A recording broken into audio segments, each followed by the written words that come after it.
मुकेश सहनी छोड़ करके गए थे। अंतिम समय मुकेश सहनी ने कहा था मेरे पीठ में खंजर भूका गया है। तभी आप देख लीजिए कि यहाँ आरजेडी बीजेपी ये होता रहा है। यहाँ की जनता भी बार बार परिवर्तन कर रही है। यहाँ तक कि मैंने तो एक वीडियो क्लिप देखा है जिसमें नदी ही चोरी हो गई है। 2020 के चुनाव में भी यहाँ से एक हमारे बहुत करीबी हैं बीके सिंह, वो चुनाव लड़े थे आरएलएसपी से, लेकिन संयोग से 6 बजा, 7 बजा, 7:30 हुआ, 8 बजा, तो उस उम्मीदवार को ये चिंता होने लगी कि अंतिम समय चल रहा है, अगर कर्पूरी जी नहीं आएंगे तो मैं जीतूंगा कैसे। नोरमा ग्रुप, जो सोचता है वो करता है, आपके अपने सपनों का आशियाना। बिहार के दिल में बसे समस्तीपुर की जमीन सिर्फ खेत खलियानों के लिए नहीं बल्कि राजनीतिक, शिक्षा और कई चीजों के लिए जाना जाता है।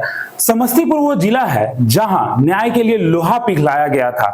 नमस्कार, हमारा नाम है दीपक और आपने भारत लाइव देखना शुरू कर दिया है। यह हमारा खास कार्यक्रम है महाभारत 2025। देखिए, समस्तीपुर के जितनी भी विधानसभा सीटें हैं आज उनकी हम लोग आपको जानकारी देने जा रहे हैं, लेकिन आपको यह भी बता दें ये वीडियो में आप पूरी तरीके से बने रहिएगा ताकि अभी जो पिछले 3 बार के चुनावों में क्या कुछ हुआ है ये आज हम जानकारी देंगे। फिर इसके बाद जो हमारी टीम काम कर रही है, 1 सप्ताह बाद हम आपको पूर्ण जानकारी देने का काम करेंगे कि किस सीट पर क्या लग रहा है। देखिए, हमारा नंबर स्क्रॉल हो रहा है नीचे। जब हमारी टीम वहां पहुंचेगी, आपको बात करना होगा तो आप मिलकर बात कर सकते हैं और बता सकते हैं कि क्या माहौल है। तो देखिए, इन्हीं तमाम मुद्दों पर बातचीत करने के लिए हमारे साथ बाबा जुड़े हैं। बहुत स्वागत है आपका। बहुत बहुत धन्यवाद दीपक। आप लोगों की एनर्जी ये बता रही है कि हमारी टीम जो ग्राउंड पे जाकर के काम कर रही है, खास करके हमारे संपादक खुद उतरे हुए हैं, लगातार वो अलग अलग क्षेत्रों का दौरा कर रहे हैं। और जो इनिशियल हम लोगों ने जो ग्राउंड रिपोर्ट कलेक्ट किया है, जो हम 2025 के चुनाव के पहले जो हम समीक्षा करते हैं, हर चुनाव से पहले हमारी एक समीक्षा होती है, उसमें हम 2-3 राउंड में करते हैं। जो पहले राउंड का लेकर के हम आए थे उसमें हमने बहुत सारी चीजों को बताया भी था, लेकिन आज हम कुछ विशेष जानकारी लेकर के आए हैं। ये 9 विधानसभा है और जैसे ही आपने समस्तीपुर का नाम लिया ना, तो मुझे सीधे कर्पूरी ठाकुर याद आए। बिल्कुल। और कर्पूरी ठाकुर के याद आने के बाद फिर समाजवादी याद आता है। तो निश्चित रूप से ये जो धरती है वो समाजवादियों की धरती रही है। इसने समाजवाद की एक नई धारा को जन्म दिया है और एक ऐसे शख्स को हमने देखा है, सुना है, समझा है, जो लोकतांत्रिक मूल्यों को अच्छी तरह से जानते भी थे और एक फटा हुआ कोट पहन करके वो दुनिया के अलग अलग देशों में जा करके और बिहार का परचम लहराते थे। बिल्कुल। जब अंतिम समय में भी थे वो, तो उन्होंने किसी तरह की कोई सुविधा नहीं ली। मैं कहीं बात कर रहा था, क्योंकि ये बातें बहुत जरूरी हो जाती हैं और आज के आप लोगों की पीढ़ी के लिए ये और ज्यादा महत्वपूर्ण हो जाता है कि जब कर्पूरी ठाकुर चुनाव लड़ने की तैयारी चल रही थी, तो मैं नाम तो नहीं बताऊंगा, लेकिन एक विधायक हैं जो चुनाव लड़ने जा रहे थे जी, और चुनाव लड़ने की तैयारी कर रहे थे। वो इंतजार कर रहे थे कर्पूरी जी हमारे क्षेत्र में आएंगे। उस समय तो आप जानते ही हैं कि क्या परिस्थितियां थी। लोग साइकिल से आते थे, अलग अलग तरीके से लोग आकर के चुनाव प्रचार किया करते थे। गाड़ियों का साधन तो इस समय था नहीं, अब तो हेलीकॉप्टर है, क्या है देखते हैं कि जमीन से लेकर के आसमान तक का उड़ान भरता है लोग। जब वो उनके यहाँ चुनाव प्रचार में कई बार उन्होंने, पहले लैंडलाइन वाला फोन हुआ करता था जी, फोन की भी आपकी सुविधा नहीं थी, तो लैंडलाइन वाले फोन से उन्होंने कहा था कि मैं 6 बजे आऊंगा और ये इंतजार कर रहे थे, वक्त के पक्के थे वो। लेकिन संयोग से 6 बजा, 7 बजा, 7:30 हुआ, 8 बजा, तो उस उम्मीदवार को ये चिंता होने लगी कि अंतिम समय चल रहा है, अगर कर्पूरी जी नहीं आएंगे तो मैं जीतूंगा कैसे। बिल्कुल। कर्पूरी जी आए और आपको याद है कि मालूम है आपको, बहुत आश्चर्यजनक बात मैं बता रहा हूँ, कर्पूरी जी अपने उम्मीदवारों को कुछ दिया करते थे। उस उम्मीदवार को भी उन्होंने कुछ दिया। आपको पता है कितना दिया? क्या सर? उम्मीद नहीं कर सकते हैं, जितना में चॉकलेट नहीं मिलता है उतना पैसा उन्होंने दिया चुनाव लड़ने के लिए, 5 रुपए मात्र जी। ये था हमारा लोकतांत्रिक प्रक्रिया और ये ऐसे हमारे नेता हुआ करते थे। उसी कर्पूरी ठाकुर को जब भारत रत्न मिला, तो निश्चित रूप से एक बिहारी होने के नाते हमें भी गर्व होता है कि हमारी ही धरती के लोग इस तरह का काम करते थे। तो बात हम समस्तीपुर की कर रहे हैं और समस्तीपुर निश्चित रूप से आपने जैसा बताया भी इंट्रोडक्शन में कि एक ऐसी धरती रही है जहां लोकतांत्रिक मूल्यों को बहुत मजबूती के साथ लोगों ने पकड़ के रखा है। बिल्कुल। और यही कारण है कि ये धरती अक्सर कुछ नया करती रहती है। और बिल्कुल, जो भी विधानसभा सीटें हैं समस्तीपुर की, वो राजनीतिक तापमान तय करती है। बिल्कुल। आप समस्तीपुर को बिल्कुल उसको छोड़ नहीं सकते हैं। अब अभी देखिए ना, अभी भी मैं नीतीश कुमार के बगल वाली कुर्सी पर अगर किसी को बैठे हुए देखिएगा, तो इसी समस्तीपुर के क्षेत्र से आते हैं। बिल्कुल। हालांकि इस बार ग्राफ थोड़ा उनका डामाडोल लग रहा है, आगे हम चर्चा में बताएंगे ही कि कौन है वो। लेकिन हम चाहेंगे कि आप शुरुआत करें कि किस विधानसभा से पहले हम लोग शुरुआत कर रहे हैं। हम लोग कल्याणपुर से शुरुआत करते हैं। चलिए, आपने ऐसे क्षेत्र से शुरुआत कर दी, कल्याणपुर से, जो एक रिजर्व सीट भी है। बिल्कुल। और यही वो खूबसूरती है हमारे लोकतंत्र की कि जिन तबकों को, जिन जातियों को, जिन समुदाय को मुख्य धारा में लाना है, उनके लिए हमारे यहाँ आरक्षण की व्यवस्था है।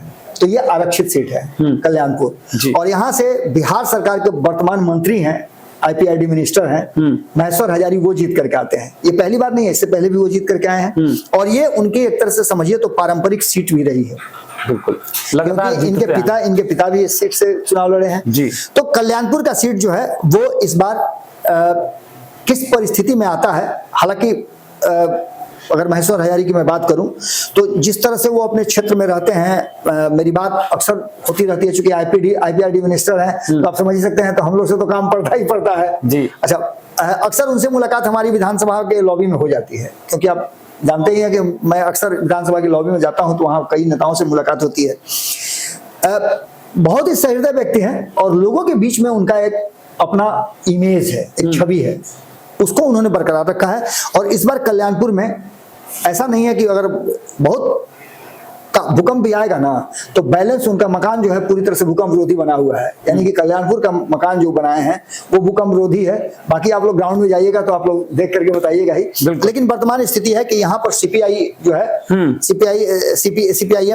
CPIM जो है वो यहाँ से चुनाव लड़ती है और कई बार कोशिश भी की है जीतने की, लेकिन अभी तक जीत नहीं पाई है। वामपंथियों का ये गढ़ भी माना जाता है, लेकिन महेश्वर हजारी का एक जो अपना वहां औरा रहा है उसमें वो अपना मजबूत पकड़ बना के रखते हैं। 2015 में भी जीत करके आए, 2020 में भी जीते और 2010 में उनके पिता जीत करके आए थे। बीच में एक उपचुनाव भी हुआ था। खैर, ये कल्याणपुर की बात हुई और कल्याणपुर जब ग्राउंड से रिपोर्ट आप लेकर के आएंगे तो और विस्तृत जानकारी हम देंगे, वहां के जनता का रुझान क्या है ये हम तब बताएंगे जब वहां से हम रिपोर्ट कलेक्ट करके आएंगे। ये हमारा फर्स्ट फेज है, हम सेकंड फेज में आपके सामने फिर आएंगे। चलिए, अब अगले विधानसभा सीट पे हम लोग बात करते हैं वारिसनगर। जी जी, ये देखिए, ये राजपूतों का गढ़ रहा है। यहाँ से मैं जानता हूँ कई लोगों को। 2020 के चुनाव में भी यहाँ से एक हमारे बहुत करीबी हैं BK सिंह, वो चुनाव लड़े थे RLSP से। उनके माध्यम से मुझे बहुत सारी बातों की जानकारी मिली। लेकिन जनता दल यूनाइटेड यहाँ लगातार जीतती आ रही है और उसका जो गढ़ है उसको किसी ने भेदा नहीं अब तक। 3 चुनाव से लगातार जीतती आ रही है, चाहे नीतीश कुमार इधर से लड़े या उधर से लड़े। 2010 में स्वर्णिम काल में था, उस समय भी अशोक सिंह जीते। 2015 में नीतीश कुमार ने पाला बदला, तब भी जीते। और 2020 में भी अशोक सिंह जीत करके आए। यहाँ पर सबसे बड़ी बात ये रही है कि वारिसनगर में कि यहाँ भी वामपंथियों की गढ़ रही है और वामपंथी यहाँ भी अपना कोशिश लगातार करते रहे हैं। फूल बाबू से लेकर के चंद्रशेखर, लोक जनशक्ति पार्टी भी यहाँ से चुनाव लड़ी है और इस पर लगातार प्रयास होते रहे।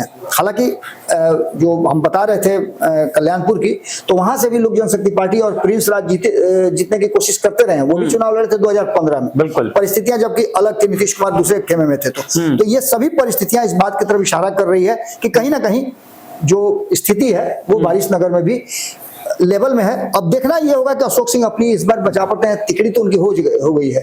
अब वो चौका मार पाते हैं कि नहीं मार पाते हैं, ये देखना बहुत। और जब ग्राउंड पे आप लोग जाइएगा तो इसको सेलेक्ट जरूर कीजिएगा, वहां की जनता से पूछिएगा जरूर। जी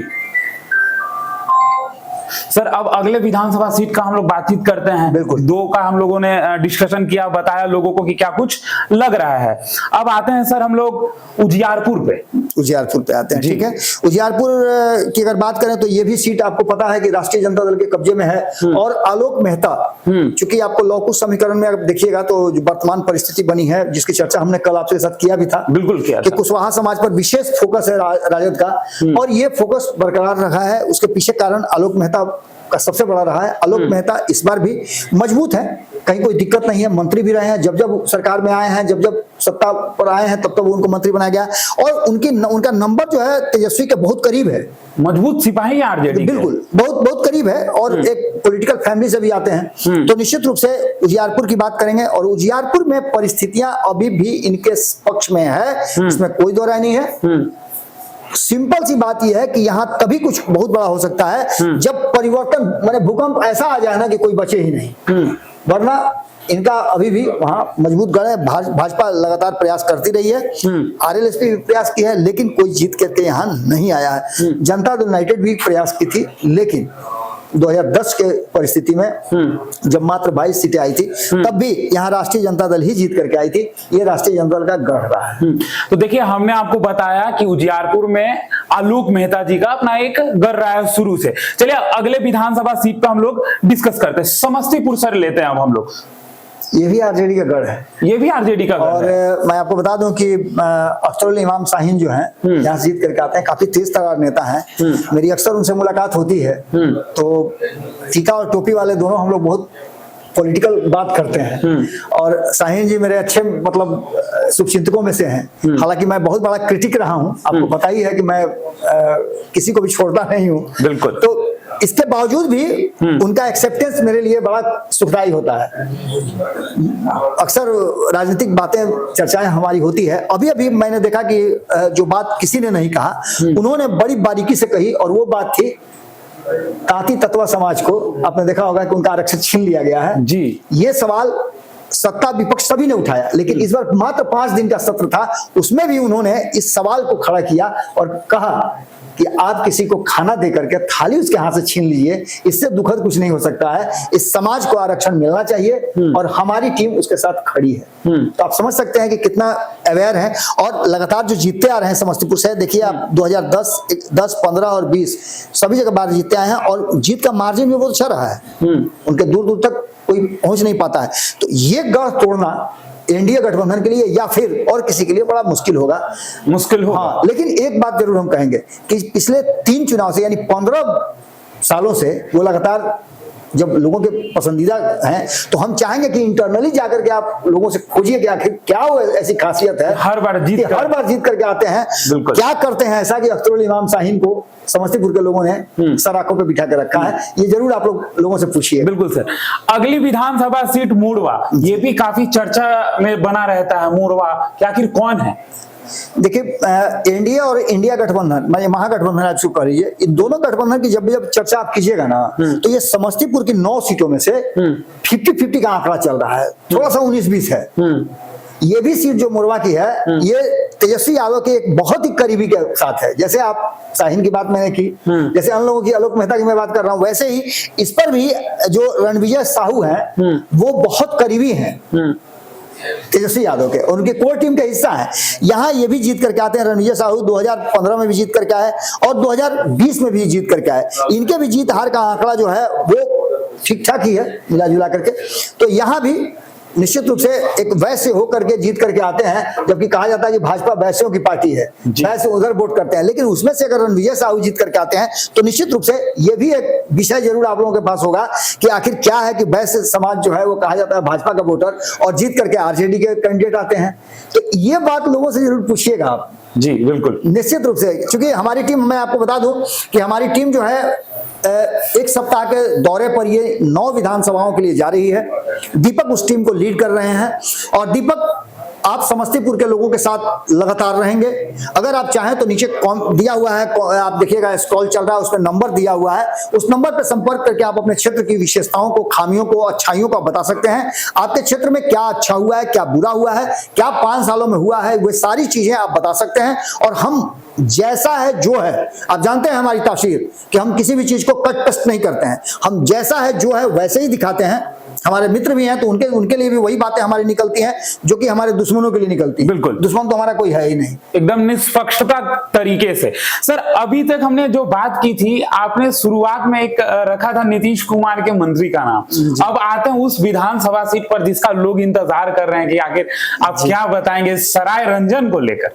देखिए, मैं बड़ा आश्चर्यचकित हूँ कि नीतीश कुमार के अगर बगल वाली सीट पर बैठा कोई व्यक्ति और उसके बारे में अगर जनता का रुझान बिल्कुल उसके विपरीत हो, उसके बारे में लोगों का सोचने का तरीका, उनके काम करने से लोग नाराज चल रहे हो, तो निश्चित रूप से ये चिंता का कारण निश्चित है।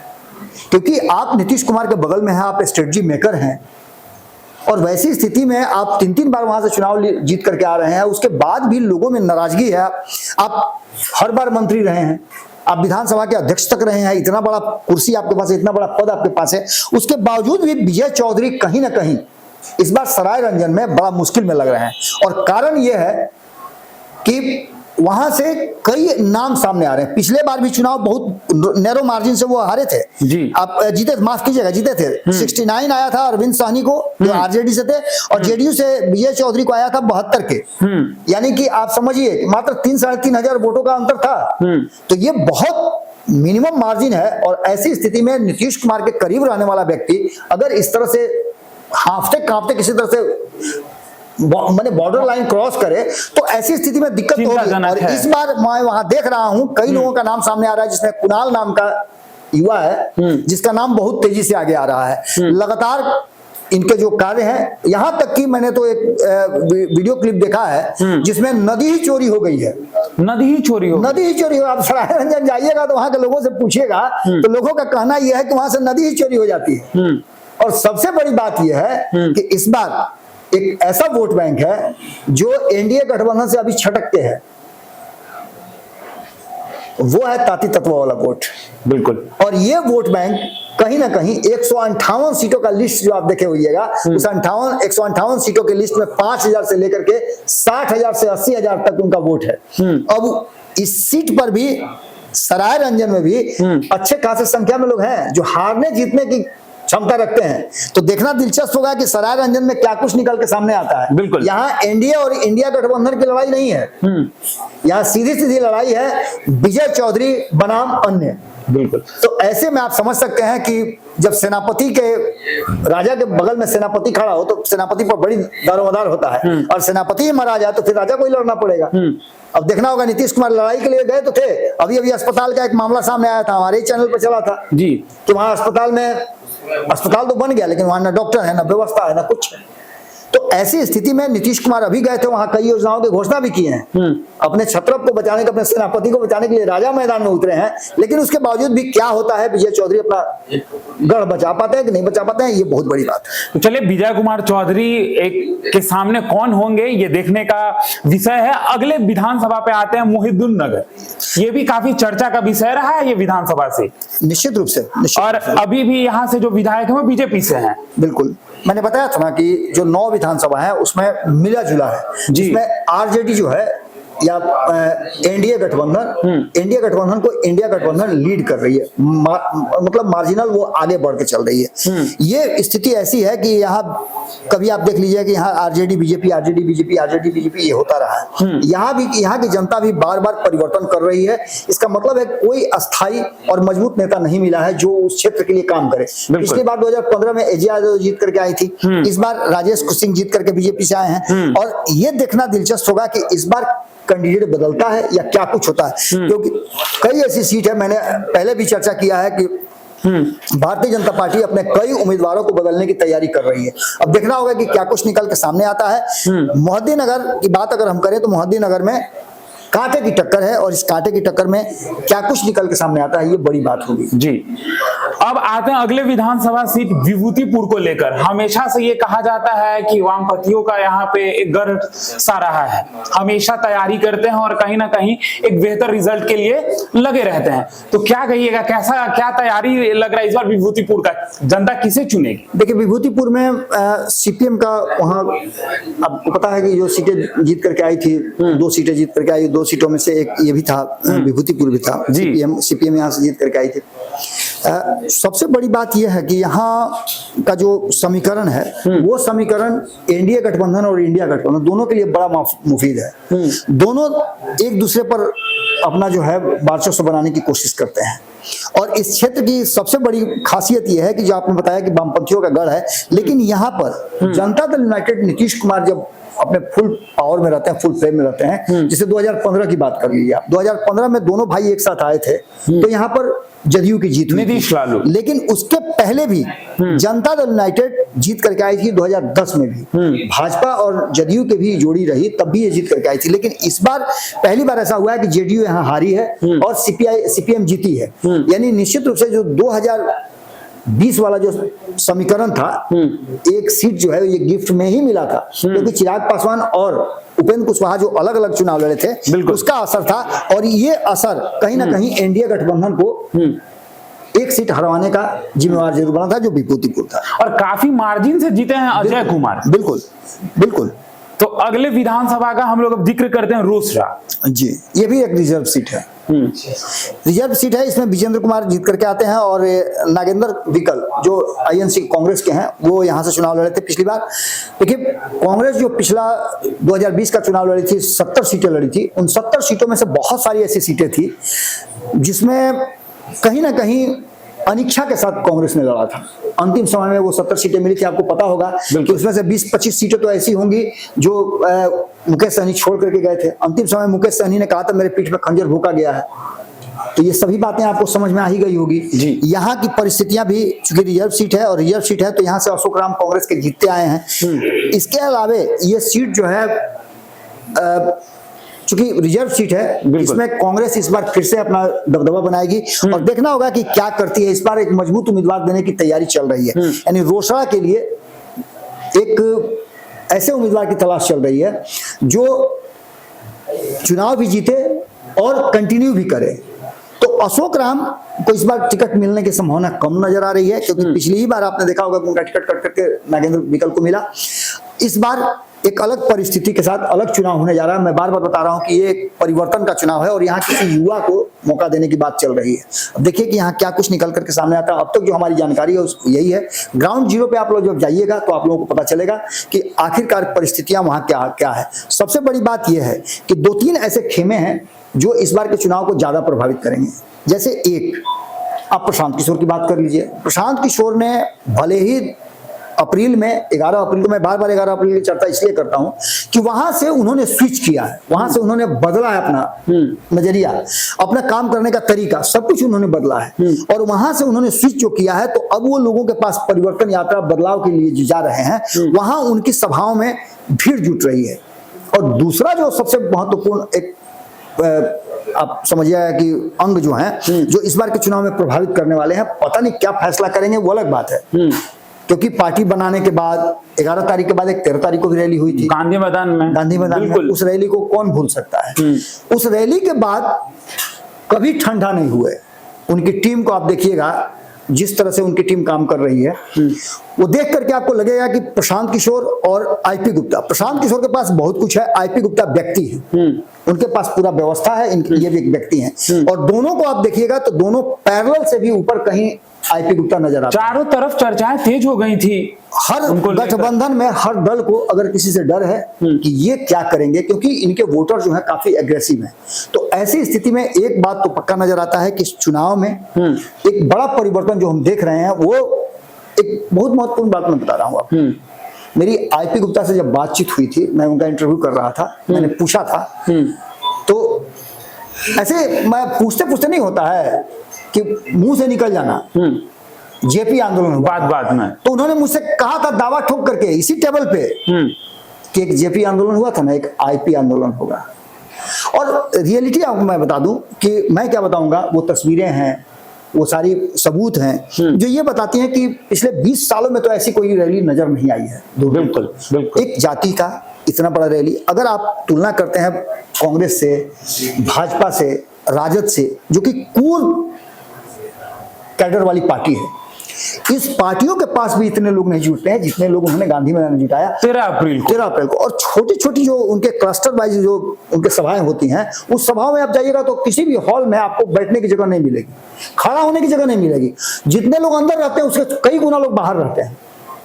मैंने पहली बार अपने जीवन में, मेरा जो पूरा ये जो पत्रकारिता का जीवन रहा है, या मैं जब से होश संभाल रहा हूं, जब से मैंने देखा है कि पॉलिटिक्स कैसे होती है, मैंने किसी भी पार्टी में लाइन लगा करके, छात्र संघ वगैरह में मैंने देखा है कि वहां लोग लाइन लगा करके और पर्चा कटवा करके मेंबर बनते हैं। लेकिन आईपी गुप्ता की आईआईपी पार्टी के में मेंबर बनने के लिए लोगों ने लाइन लगा करके किया, ये मैंने पहली बार देखा। तो निश्चित रूप से ये 2025 का चुनाव एक टर्निंग पॉइंट वाला चुनाव होगा और यहां से एक नए युग की शुरुआत होगी। मैं बार बार नए युग की बात करता हूं, तो ये मान के चलिए आप कि यहां से जो जेपी आंदोलन वाले लोग गए, अब ये मैं नहीं कहूंगा कि आईपी आंदोलन वाले आएंगे, लेकिन एक आंदोलन बदल के आ रहा है जो कहीं ना कहीं युवाओं को तरजीह देगा और यहाँ से एक नई पीढ़ी की शुरुआत होने जा रही है। कई नेताओं को आपने देखा भी होगा, कई नेता पुत्र आ रहे हैं जिसके मैंने खबरें भी की हैं, कई लोगों से मेरी बात भी हुई है।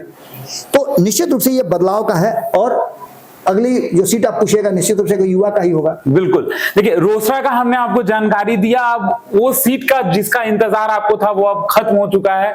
हसनपुर, तेज प्रताप यादव जिनका जिक्र हमेशा होता ही है, तो क्या कहिएगा सर हसनपुर के? देखिए, हसनपुर राष्ट्रीय जनता दल के तरफ से चुनाव लड़े थे और उनको महुआ से जो हटाया गया था, तो पता नहीं किस कारण से हटाया गया हो, कारण चाहे जो भी रहा हो या सेफ सीट देने की बात चल रही हो।